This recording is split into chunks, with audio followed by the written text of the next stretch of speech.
Ever wondered what happens when a drunken pilot gets accidentally injected into a hypochondriac's butt?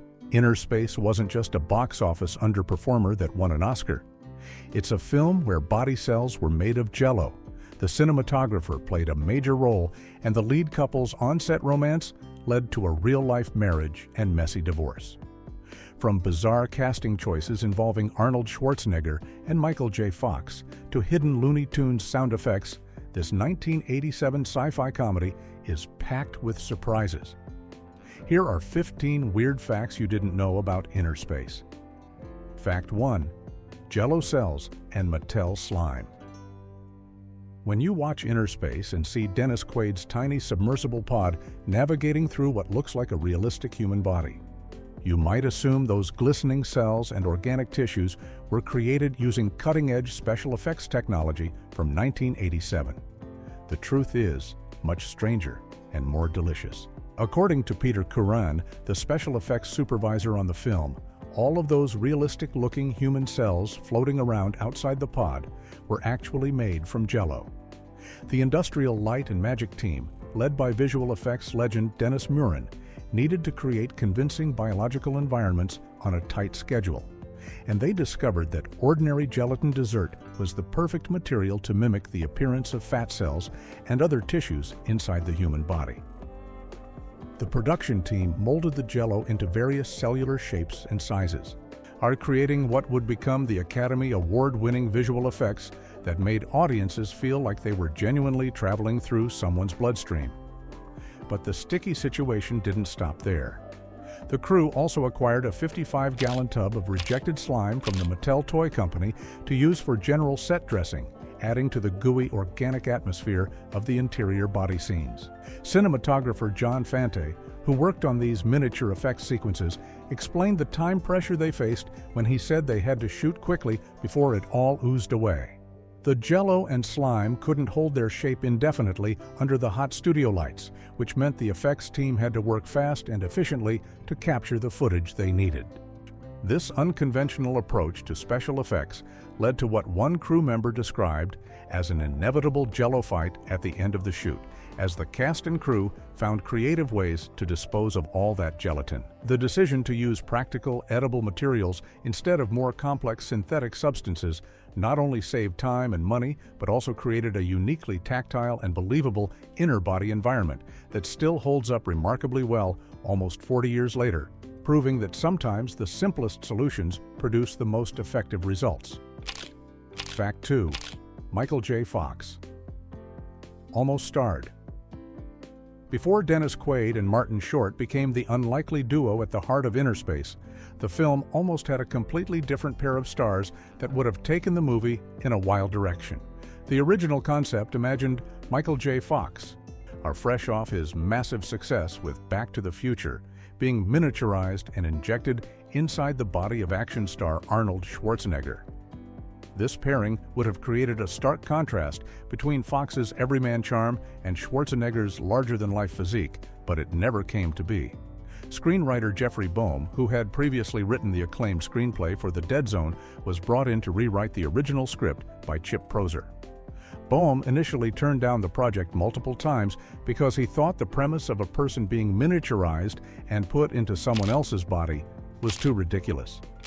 The studio kept coming back to him with different ideas, including that Fox and Schwarzenegger combination. Finally, Boehm found his way into the story by completely reimagining the tone and the character dynamic. But according to director Joe Dante, Boehm approached the rewrite from an entirely different angle, asking himself what would happen if they shrank Dean Martin down and injected him inside Jerry Lewis. This classic comedy duo from the 1950s and 60s gave Boehm the template he needed.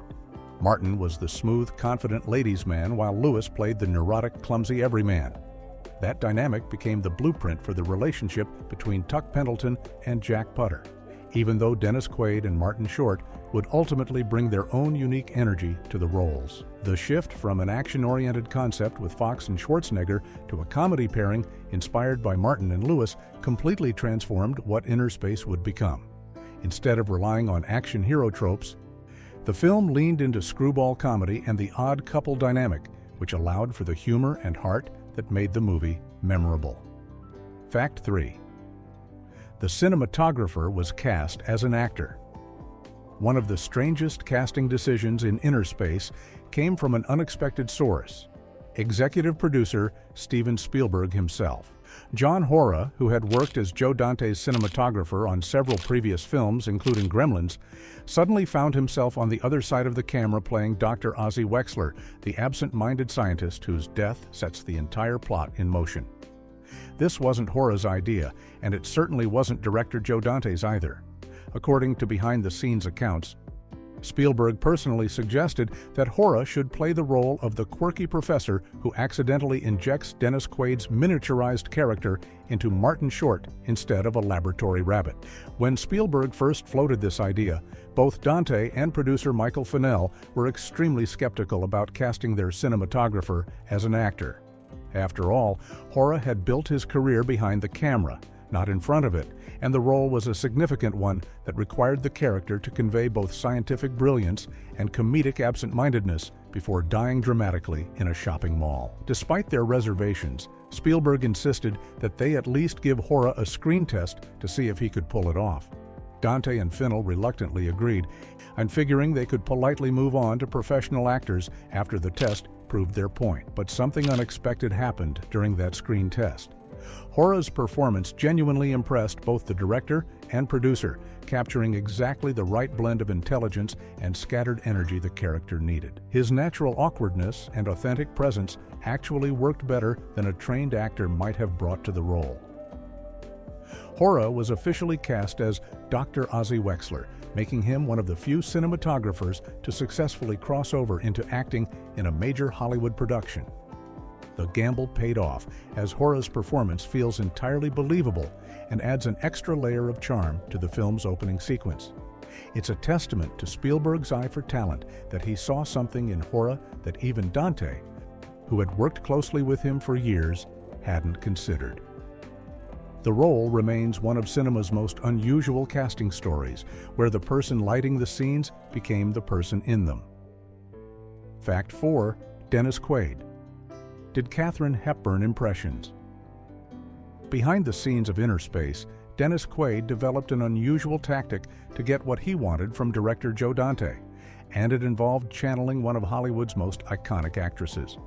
According to Dante himself, whenever they finished filming a scene and got it successfully in the can, Quaid would immediately start begging for additional takes, but he wouldn't just ask normally. Instead, he would make his requests using a spot-on impression of legendary actress Katharine Hepburn's distinctive voice, complete with her characteristic vocal tremor and upper-class accent. Dante later admitted in interviews that this quirky approach was nearly impossible to resist, saying that hearing Quaid do his Hepburn voice made it extremely hard to say no to the actor's requests for more opportunities to refine his performance. This playful behavior offers a fascinating glimpse into the working relationship between Quaid and Dante during production. While Quaid played the cocky, hard-drinking test pilot Tuck Pendleton, who gets miniaturized and injected into Martin Short's character, off-camera he was clearly someone who took his craft seriously enough to push for multiple takes, but also someone with enough charm and humor to make those requests entertaining rather than demanding. Dante also noted that Quaid tended to stick more closely to the script than his co-star Martin Short, who was known for improvising and going off-book during filming. This meant that when Quaid did ask for extra takes, he was usually working to perfect his delivery of the written dialogue rather than trying out completely new approaches to the scene. The Katharine Hepburn impression became something of an inside joke on set, representing the kind of lighthearted atmosphere that existed during filming despite the technical challenges of creating a movie about miniaturization. It's one of those small, weird details that never made it into any official marketing materials, but reveals the personality and working methods of the actors involved. Quaid's willingness to use humor to advocate for his creative needs, combined with Dante's appreciation for that humor, unlikely contributed to the natural chemistry and energy that audiences see in the final film. Fact 5. A real-life romance. Sparked on set. Sometimes movie magic extends beyond the screen, and that's exactly what happened when Meg Ryan and Dennis Quaid met during the making of Innerspace in 1987. The chemistry between Quaid's cocky test pilot character and Ryan's spunky reporter wasn't just acting. It was the beginning of a real-life Hollywood romance that would captivate fans for over a decade before ending in one of the industry's most talked-about divorces. At the time of filming, both actors were rising stars in Hollywood, with Quaid fresh off his acclaimed performance in The Right Stuff and Ryan building her reputation in romantic comedies. While they didn't share many scenes together in Innerspace, since Quaid spent most of the movie miniaturized inside Martin Short's body, the connection they formed off-camera was undeniable. They began dating soon after production wrapped, and their relationship quickly became one of Hollywood's favorite couples to follow. The pair married on Valentine's Day in 1991, a symbolic date that seemed to promise a lasting fairy tale romance. Just over a year later, in April of 1992, they welcomed their son, Jack Quaid, who would go on to become a successful actor in his own right, starring in projects like The Boys and Oppenheimer.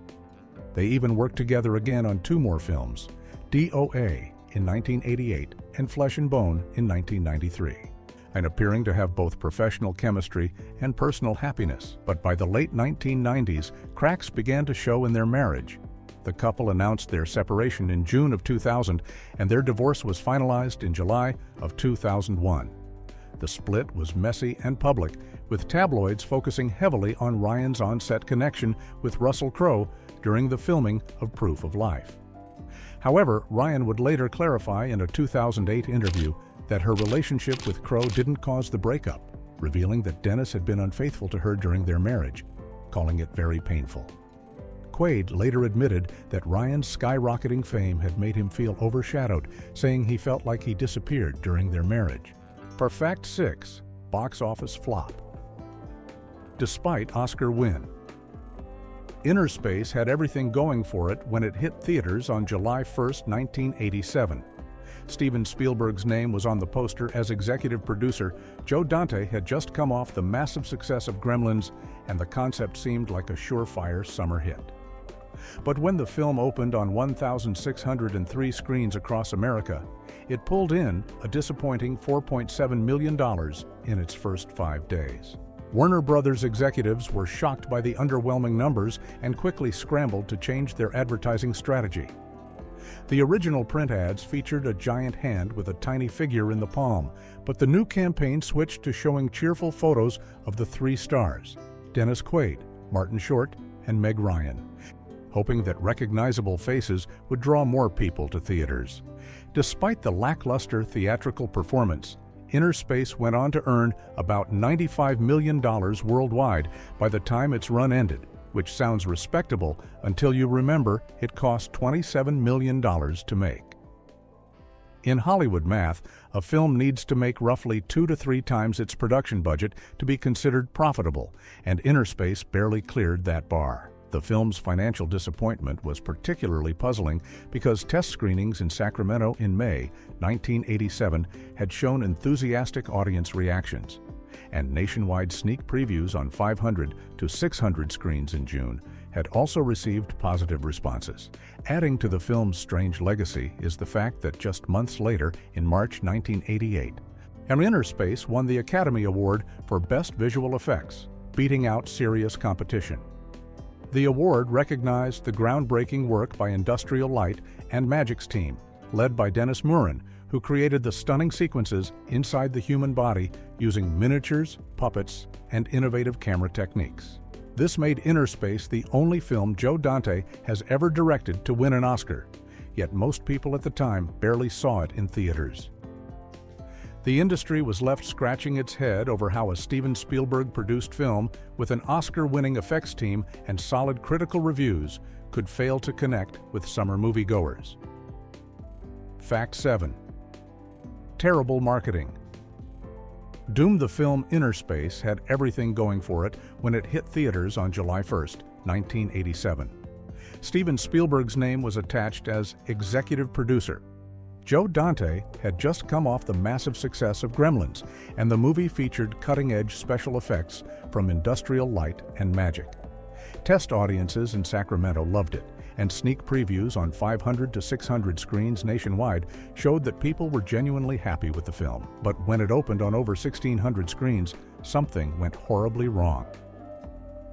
The movie made only $4.7 million in its first 5 days, performing far below everyone's expectations. Director Joe Dante has been very open over the years about what he believes killed the film's box office chances, and he points the finger directly at Warner Brothers' advertising campaign. In a 2010 interview, Dante didn't hold back his frustration, saying the ad campaign was so terrible for that movie and describing the main poster as just a giant thumb with a little tiny pod on it. The image showed an enormous hand holding a tiny miniaturized pod, which might have made sense if you already knew what the movie was about, but for potential audiences walking past the theater, it was completely baffling. Dante explained that you couldn't tell that it was a comedy, you couldn't tell anything, and on top of that, the film had a terrible title because we could never figure out a better one. Warner Brothers quickly realized they had a problem on their hands. According to reports from the Los Angeles Times in July of 1987, the studio scrambled to change their advertising strategy less than 2 weeks after the film opened. Now, they completely replaced the confusing poster with new ads featuring cheery photos of the 3 stars, Dennis Quaid, Martin Short, and Meg Ryan, hoping that putting recognizable faces front and center would help audiences understand what kind of movie they were about to see. The studio even tried re-releasing the film in several markets that fall, including Boston, Cincinnati, San Antonio, and Tucson, with yet another new advertising campaign showing Quaid's tiny spaceship coming out of Martin Short's mouth. But by then, it was too late to save the film's theatrical run. Fact 8. Forced perspective miniature tricks. When the villains Scrimshaw and Canker get shrunk down to 50% of their normal size in Innerspace, the filmmakers faced a serious technical challenge about how to show these half-sized characters interacting with full-sized actors in the same shot. Instead of using the more common approach of compositing 2 separate shots together in post-production, which would have been time-consuming and expensive, director Joe Dante and his team decided to go old school and use a technique called forced perspective that relies on clever camera tricks and oversized props.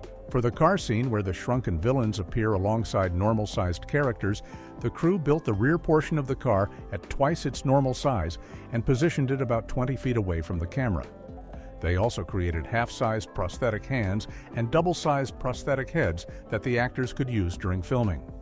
By carefully positioning these oversized props at the right distance from the camera and using the miniature hands and enlarged heads, the filmmakers created the optical illusion that the villains were genuinely half the size of everyone else without needing any post-production visual effects work at all.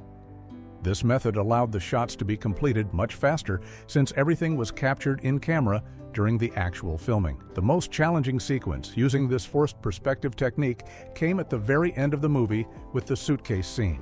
The production team constructed a suitcase that was twice as large as a normal one, but they needed a real human hand at normal size to close it in perfect synchronization with the action.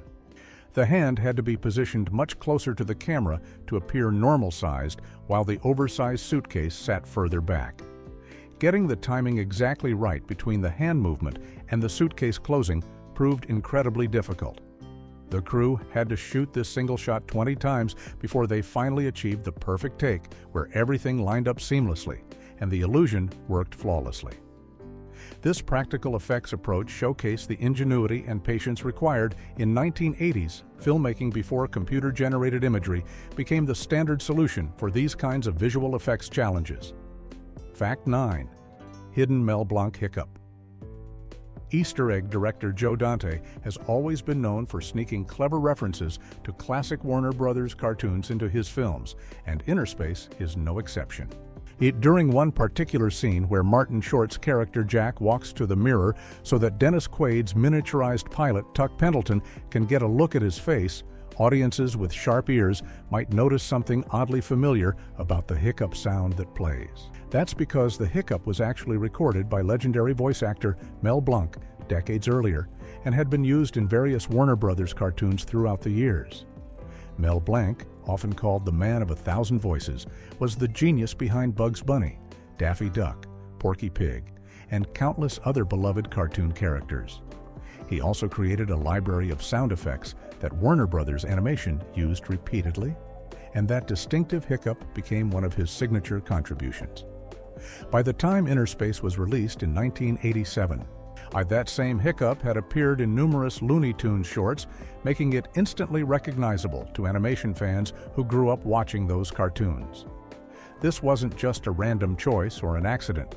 Joe Dante deliberately included this and other Looney Tunes sound effects throughout the film as a tribute to the classic Warner Brothers cartoons he loved. The Internet Movie Database even notes that Dante has a specific directorial trademark of including Looney Tunes sound effects in his work, and this hiccup is just one example of how he wove that nostalgia into Innerspace. It's the kind of Easter egg that casual viewers would completely miss, but that animation enthusiasts and Dante fans would pick up on immediately and appreciate. The choice makes perfect sense when you consider that Warner Brothers distributed Innerspace, giving Dante access to their entire sound effects library. He took full advantage of that opportunity to pepper the film with these little audio callbacks, creating hidden connections between his live-action sci-fi comedy and the animated classics that helped define Warner Brothers' legacy. For viewers who caught the reference, it added an extra layer of enjoyment to an already entertaining film. Fact 10. Inspired Disney's Body Wars attraction. If you visited Epcot's Wonders of Life Pavilion between 1989 and 2007, you might have experienced Body Wars, a motion simulator ride that sent guests on a turbulent journey through the human bloodstream. What many visitors didn't realize was that this attraction shared a surprising connection with Innerspace, drawing inspiration from the film's groundbreaking miniaturization concept just 2 years after the movie hit theaters. The connection runs deeper than just similar subject matter. Industrial Light and Magic, the legendary special effects company founded by George Lucas, created the stunning visual effects for Innerspace that brought the interior of the human body to life on screen.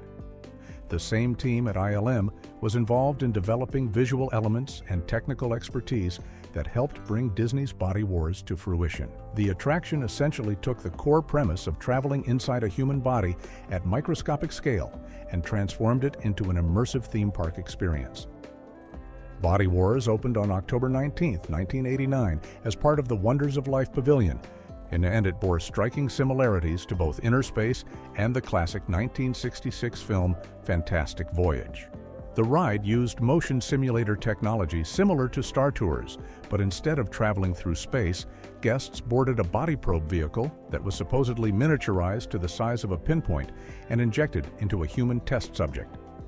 The mission involved observing the immune system's response to a splinter, but naturally, things went wrong, and riders found themselves caught in a chaotic journey through arteries, organs, and other bodily systems. The film for the attraction was directed by Leonard Nimoy and featured actors Elizabeth Shue and Tim Matheson, giving it a Hollywood-quality production that elevated it beyond a typical theme park ride. The attraction became one of Epcot's most popular experiences by 1994, proving that Innerspace's vision of exploring the human body from within had finally found its audience, even if that audience was experiencing it in a Florida theme park rather than a movie theater. Fact 11. Green onions became lung tissue.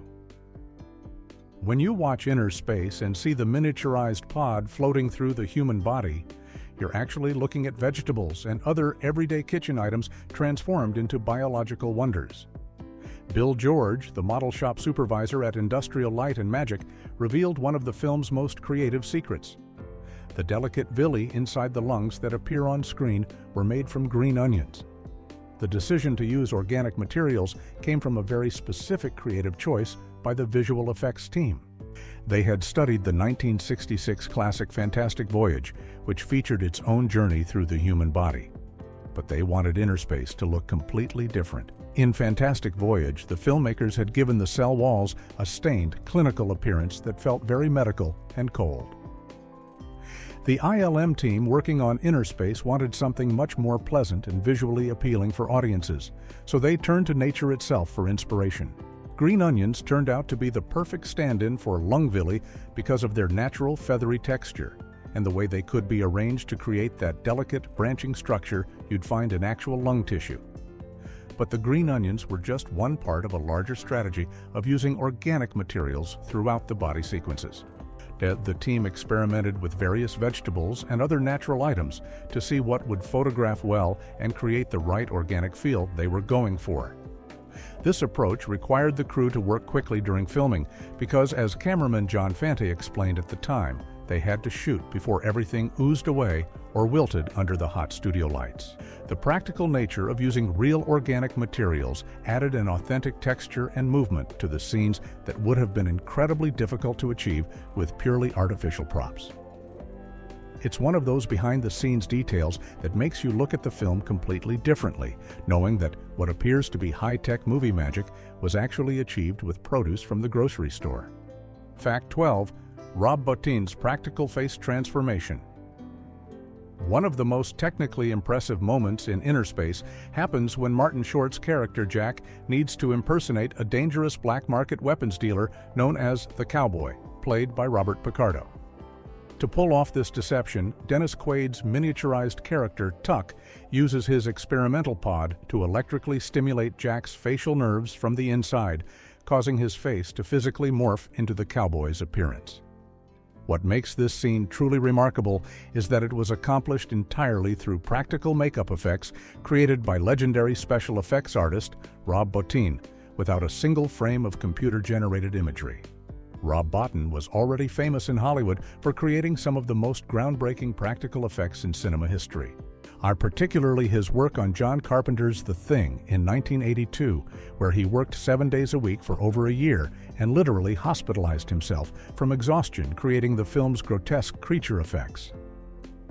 By the time he joined Innerspace in 1987, Bottin had established himself as one of the industry's top practical effects wizards, also working on films like RoboCop and The Howling. For the transformation sequence in Innerspace, Bottin designed and built intricate prosthetics and makeup applications that would allow Martin Short's face to gradually shift into Robert Picardo's features on camera. The effect required careful choreography between the actor's performance and the physical makeup pieces, creating a seamless transition that fooled audiences into believing they were watching some kind of futuristic technology at work. The scene becomes even more impressive when Jack's nervousness causes the transformation to malfunction and wear off, with Bottin's prosthetics peeling away in reverse to reveal Short's panicked face underneath, exposing the scam to the villains. The transformation sequence stands as a testament to the artistry of practical effects in an era before digital technology dominated Hollywood, and it remains one of the most memorable visual moments in the entire film, showcasing why Rob Bottin was considered a special effects genius during the 1980s. Fact 13. Chuck Jones' hidden cameo. If you're a fan of classic animation, you'll want to pay close attention during one of Innerspace's most memorable scenes. Legendary Looney Tunes animator Chuck Jones makes a brief but delightful cameo appearance in the film, and it's perfectly placed in a moment that captures the absurdity of Jack Putter's anxious mind. The scene in question takes place early in the movie when Jack, played by Martin Short, is working his register at the Safeway grocery store. Jack is a severe hypochondriac who constantly worries about everything that could possibly go wrong in his life. And one of his recurring nightmares involves a checkout disaster where items are absurdly overpriced. When this nightmare actually comes true during his shift, chaos ensues as customers react to the ridiculous prices showing up on his register screen. It's during this frantic moment that Chuck Jones appears as one of the bewildered customers standing in line. When an item rings up at an outrageous $800 a bottle, Jones delivers the perfectly dry line, "At that price, who'd want to?" His deadpan delivery adds an extra layer of comedy to an already hilarious scene. This cameo wasn't just a random casting choice. Director Joe Dante has always been known for his deep love of classic Warner Brothers cartoons and frequently includes references to Looney Tunes in his films. Having Chuck Jones, the man who created and directed some of the most iconic Warner Brothers cartoons, including countless Roadrunner and Wile E. Coyote shorts, appear in Innerspace was a tribute to that legacy. The film itself contains multiple Looney Tunes Easter eggs, including classic sound effects lifted directly from old cartoons. So Jones's appearance fits perfectly within Dante's affectionate homage to animation history. For eagle-eyed viewers and animation enthusiasts, spotting Chuck Jones in this brief moment adds another level of enjoyment to Innerspace. It's one of those wonderful details that rewards fans who know their film history while remaining a funny scene for everyone else watching. Fact 14. Director Joe Dante has an uncredited cameo. If you watch the opening laboratory sequence of Innerspace closely, you might spot director Joe Dante himself playing one of the unfortunate VectorScope employees who gets attacked when the techno-terrorists break into the facility. He appears as the very first worker to encounter the armed intruders during their violent raid to steal the miniaturization technology, and his cameo happens right around the 20-minute mark of the film. This brief appearance continues a long-standing tradition that Dante had established throughout his filmmaking career of inserting himself into his own movies in small, often blink-and-you'll-miss-it roles. Joe Dante was well known among his fans for these playful cameos, which became something of a signature move across his body of work. He frequently appeared in his films, usually in minor background roles that didn't draw attention away from the main story, but added an extra layer of fun for eagle-eyed viewers who knew to look for him. This tradition of director cameos has a rich history in Hollywood, with filmmakers like Alfred Hitchcock and more recently M. Night Shyamalan making it almost a game for audiences to spot them in each new release. What makes Dante's cameo in Innerspace particularly interesting is that he chose to appear during one of the film's most pivotal action sequences, the laboratory break-in that sets the entire plot in motion. Without this attack, Dennis Quaid's character, Tuck Pendleton, would have been safely injected into a rabbit as planned, and there would be no story. By placing himself at this crucial narrative turning point, Dante positioned his cameo at the exact moment when everything goes wrong and the adventure truly begins, though his appearance remains completely uncredited in the final film. The cameo also features other Joe Dante regulars in small roles throughout the movie, including his frequent collaborator Dick Miller playing a cab driver, showing how the director liked to surround himself with familiar faces both in front of and behind the camera. Fact 15. The film became a VHS hit. When Innerspace opened in theaters on July 1, 1987, it seemed destined to be one of the summer's biggest hits. The film had everything going for it, including Steven Spielberg's name on the poster, the director who made Gremlins, and a fun, high-concept premise that mixed science fiction with comedy. But despite positive reviews from critics and test audiences who seemed to genuinely enjoy the movie, something went terribly wrong at the box office. The film earned only $4.7 million in its first 5 days of release, which was shockingly low for a movie with a $27 million budget and the Spielberg brand attached to it. Warner Brothers quickly realized they had a problem on their hands and scrambled to change their advertising strategy mid-release, but the damage was already done. By the time Innerspace finished its theatrical run, it had earned just $25.9 million domestically, making it one of the notable box office disappointments of 1987. Industry analysts at the time struggled to explain why audiences stayed away, with some suggesting that the public had grown tired of science fiction movies after seeing them every week on television thanks to shows like Steven Spielberg's Amazing Stories. However, the story didn't end there. Director Joe Dante later revealed in interviews that while the movie failed to connect with theater audiences, it found an entirely new life once it hit the home video market. According to Dante, the film was a hit on video and became one of the first big videos that people discovered after its theatrical release. This was during the golden age of VHS rentals in the late 1980s, when video stores were packed with customers looking for movies they might have missed in theaters. Innerspace became one of those titles that people would rent based on the interesting cover art or recommendations from friends, and word of mouth slowly built the film's reputation as a fun, entertaining adventure that deserved a second chance. The home video success proved that sometimes a movie just needs to find its audience through a different medium,